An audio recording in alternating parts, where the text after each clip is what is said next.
Alright, what's going on, everybody? So, anyway, um, I forget what I was going to mention here. We kind of reached into a time period here where we have to be careful what we say anymore. And I'm not talking about like offending other people or anything like that. But anyway, um, without getting funny about anything, just tell you to go do some research and see what the hell is going on. And if there's anything that you possibly need, um, that's going to be coming from overseas, I would order it now. You know, you might not be able to get it next month. Um, anyway, I was looking at some radios today on Amazon again. There's lots of different, really interesting stuff out here. They all kind of seem like they mutate from the same variation of things. I don't know about these things. I like the screen on them. I like this radio too. I've seen a couple of these in person. They're kind of, they seem pretty rugged. I don't know how waterproof they are. I thought IP67 was like basically splash resistant.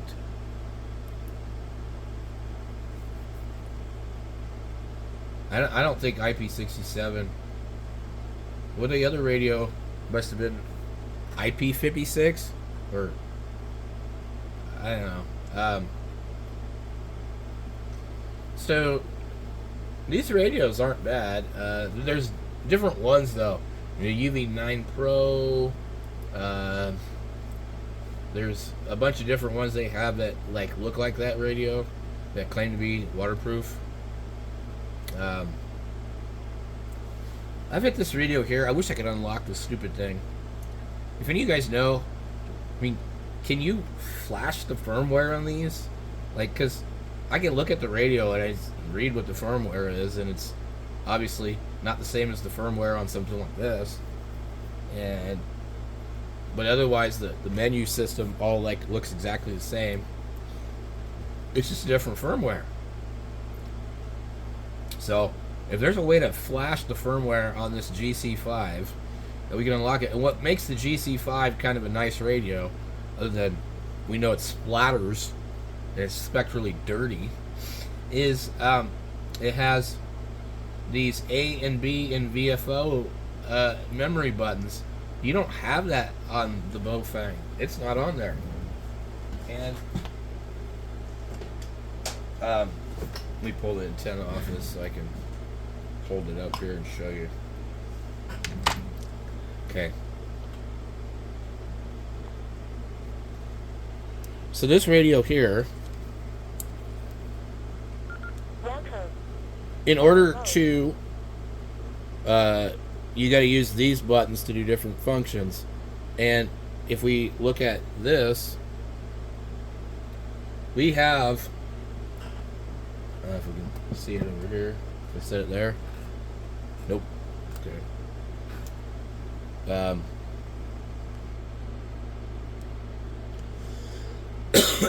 We have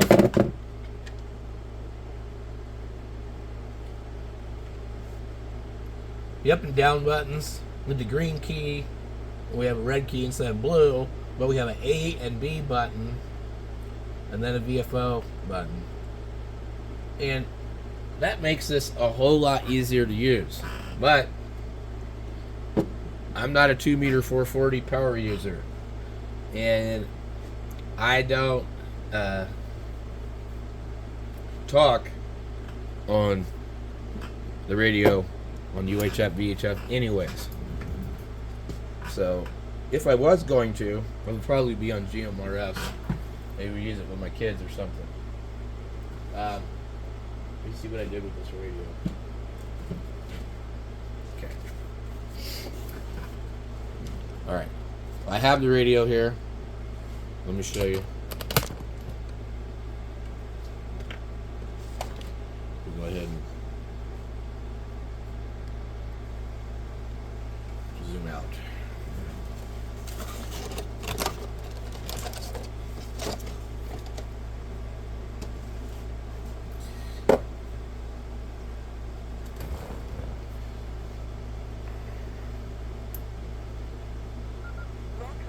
Another thing they did, which I think is good, is they put a lip around the edge and the screen is actually set back.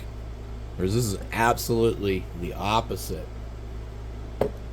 But this has a flashlight on the bottom. This does not. I personally prefer the flashlight on the bottom. But I guess, I mean, just because, you know, I'm holding the radio, it's just, I don't know. It makes more sense to me.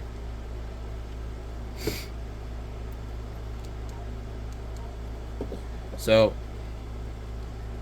other than that, these two radios are literally identical, except for the keypad and just a little bit of the case. So they had this radio specifically manufactured just so that it could not be compatible with that battery and that radio. Okay. And this one has a USB port. This one does not. Okay. They have made the bottom of the battery different. The clip is the same. Neither one of them have a rubber button. They both have a similar plug-in style. As I recall, though, they won't even fit the same charger. So this one here, I can go here.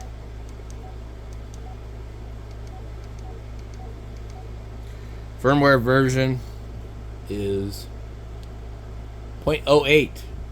Hardware 01. Okay, watch this.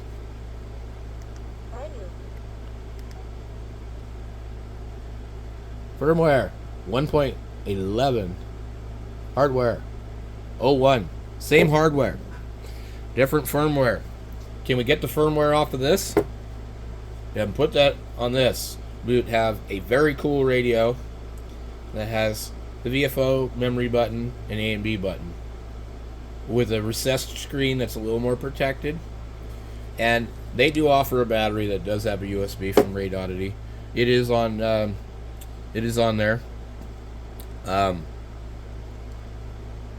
This radio performs identical to this radio because they both have the same hardware. So, if anybody knows how to do this, that would be awesome. Otherwise, it's not really worth the $24. You just go buy the other radio. You're not saving anything. At the time, I think these were maybe $29 when this was like $24. But now, like, it really doesn't make sense to buy this stupid thing for no reason at all. It's only good on ham. I mean, and it also doesn't work on 220. So, just because your friendly Australian guy reviewed it, lots of people bought it, and including yours truly. But I bought it when I bought it. It was $21. It was on sale. It was like Black Friday.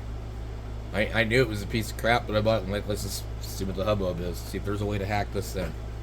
Anyway, you can get a battery for it.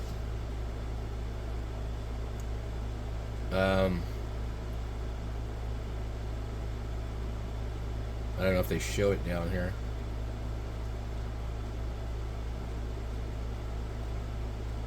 Battery is almost as much as the radio, though. So that's kind of an issue.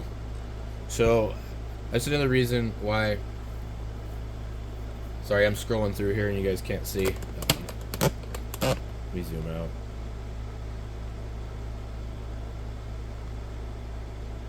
Okay, so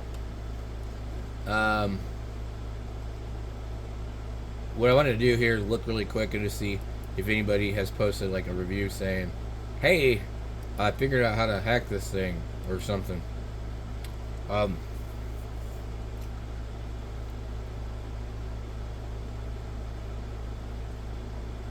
mean, a lot of people like this thing. Yeah. Fails to meet FCC. Oh, and I left a bad review on this, and they reached out to me and gave me my money back. And then after they gave me my money back, they asked me to write a good review. So I wrote an honest review saying, hey, these guys are awesome. They gave me my money back. But the radio's still junk. I don't recommend buying it. They asked me, can you please change your review? I said, no. And he said, well, can you change it to 4 stars? I said, sure. And I changed it to 4 stars. Or they said 5 stars or better. And they said, hey, we really want you to change your review. We feel like we gave you your money back. Could you please change the review? I said, well, no. I don't want anybody else to buy the thing. You need to fix the problem with it. And they were like, I never heard anything back. So I know they are worried about their image, which means that they will take care of the customer if there's a problem, but they will also buy a 5-star review. And they will also buy positive reviews, So I don't really trust Radioddity at all. Forget the lady's name that contacted me. Firmware problems.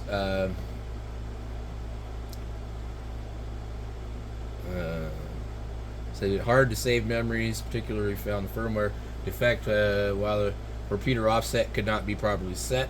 There was also a manufacturing defect where the antenna attaches, causing the antenna to be mounted in a crooked way. Build quality would appear to be good, however, it really wasn't. This is essentially a useless brick. Let's see.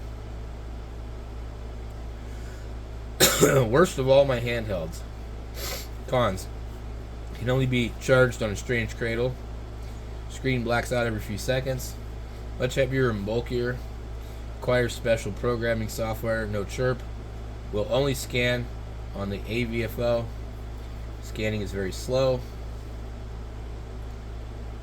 Stops way before FM capture. Testing revealed second harmonics is only 20 dB down from primary, making it illegal to use on 2 meters. Due to its many idiosyncrasies issues, it has little value to ham even at $19. Here is my review right here. I will show you guys. If I can zoom in.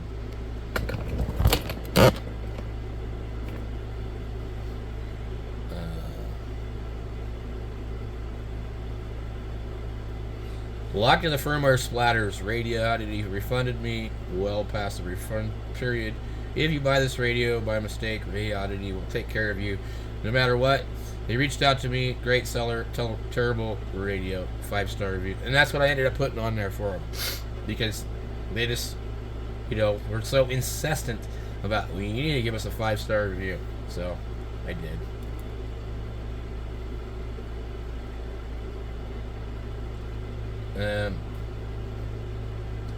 But lots of good reviews here, but I'm pretty sure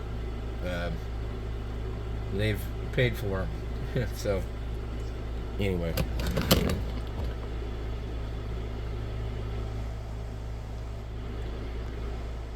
so let's see here. So there's much better radios to buy than that thing, and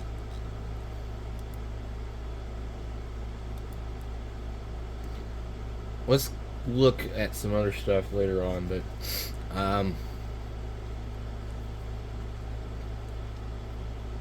so anyway, if you're in the market to buy something, I would probably consider buying it now rather than later, just because I think China said they might possibly do something to Taiwan. So if that happens, all bets are off. Anyway, can't talk about it, so I'll catch you guys later.